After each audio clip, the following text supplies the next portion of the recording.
کہ ایک دن حضور گھر میں تشریف فرما تھے اور نیم داراز تھے، لیٹے ہوئے تھے، اور آپ کی مبارک پنڈلی سے کپڑا ہٹا ہوا تھا۔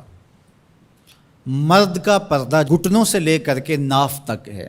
فاستاذن ابو بکر فاذن لہ، تو حضرت ابو بکر رضی اللہ تعالیٰ عنہ آئے، حضور نے کہا آ جائیے۔ وہو تلک الحال، اور آقا کریم اسی حالت میں بیٹھے ہوئے تھے۔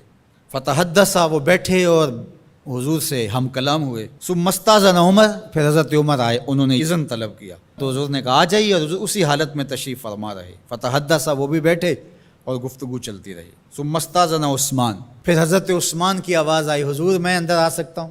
فجلس رسول اللہ صلی اللہ علیہ وسلم، حضور سیدھے ہو کے بیٹھ گئے۔ وسوى ثيابه، اور جلدی جلدی اپنی پنڈلی کے اوپر کپڑا ڈال دیا۔ جب یہ لوگ چلے گئے، حضرت ابو بکر رضی اللہ تعالیٰ عنہ بھی، حضرت عثمان بھی، حضرت عمر رضی اللہ تعالیٰ عنہم چلے گئے۔ قالت عائشہ رضی اللہ تعالیٰ عنہ، حضرت عائشہ فرماتی ہیں میں نے کہا حضور ابو بکر آئے تو آپ بیٹھے رہے، جنبش نہیں کی، کپڑا سیدھا نہیں کیا۔ حضرت عمر آئے تو آپ اسی حالت میں رہے اور باتیں چلتی رہیں، لیکن جب عثمان آئے تو پھر آپ ایک دم اپنا کپڑا سیدھا کرنے لگے اور اٹھ کے بیٹھ گئے۔ تو سنو میرے حضور نے کیا جواب دیا۔ کہا میں اس سے حیا نہ کروں جس سے اللہ کے فرشتے بھی حیا کرتے ہیں۔ کتنا بد نصیب ہے جو حضرت عثمان غنی پہ زبان درازی کرتا ہے۔ یہ عثمان وہ ہیں جس سے اللہ کے فرشتے بھی حیا کرتے ہیں۔ اللہ اکبر، یہ عظمت حضرت عثمان غنی رضی اللہ تعالیٰ عنہ۔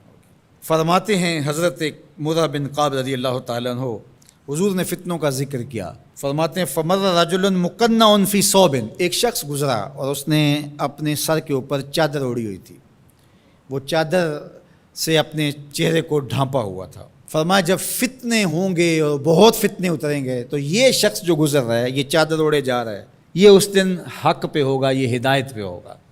مرہ بن کعب کہتے ہیں میں دوڑا کہ میں دیکھوں یہ خوش نصیب کون ہے، تو جب نیڑے ہو کے دیکھا تو حضرت عثمان غنی رضی اللہ تعالیٰ، کیا تو میں نے حضرت عثمان غنی کے سر کو پکڑ کے حضور کی جانب ان کا رخ پھیرا۔ فقلت ھذا، میں نے کہا حضور یہ؟ کالا نام، کہا ہاں یہی۔ حضور نے حضرت عثمان غنی رضی اللہ تعالیٰ عنہ کی طرف اشارہ کر کے کہا جب فتنے بہت زیادہ ہو جائیں گے تو یہ شخص اس فتنوں کے زمانے میں مظلوماً شہید کیا جائے گا۔ تو حضرت عثمان غنی رضی اللہ تعالیٰ عنہ پر 40 دن تک پانی بن رہا، اپنے گھر میں معصور ہو کے رہ گئے، سخت اذیتیں کاٹیں۔ شہادت سے قبل آپ کی مبارک داڑھی کھینچی گئی، آپ کو اذیت پہنچائی گئی، اور آپ کی اہلیہ کے سامنے حضرت عثمان غنی رضی اللہ تعالیٰ عنہ کو شہید کیا گیا۔ تو حضرت عثمان غنی رضی اللہ تعالیٰ عنہ حضور علیہ السلام کے پیارے صحابی ہیں۔ حضور کی 2 صاحبزادیاں یکے بعد دیگر حضرت عثمان غنی رضی اللہ تعالیٰ عنہ کے نکاح میں آئیں۔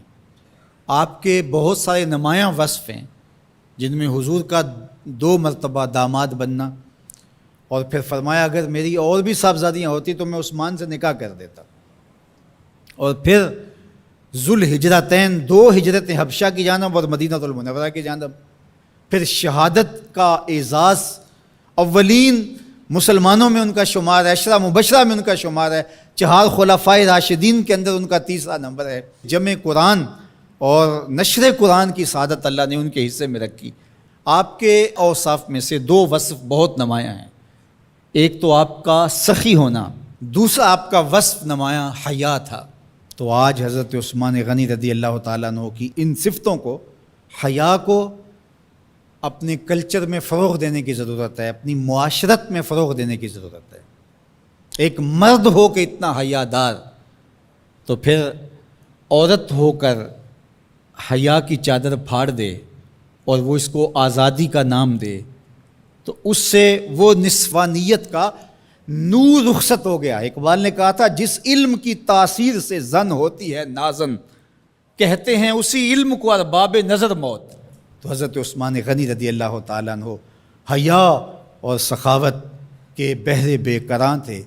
بزرگوں کی سیرت اس لیے بیان کی جاتی ہے کہ ان کے نقوش پا کو اختیار کرنے کا جذبہ پیدا ہو۔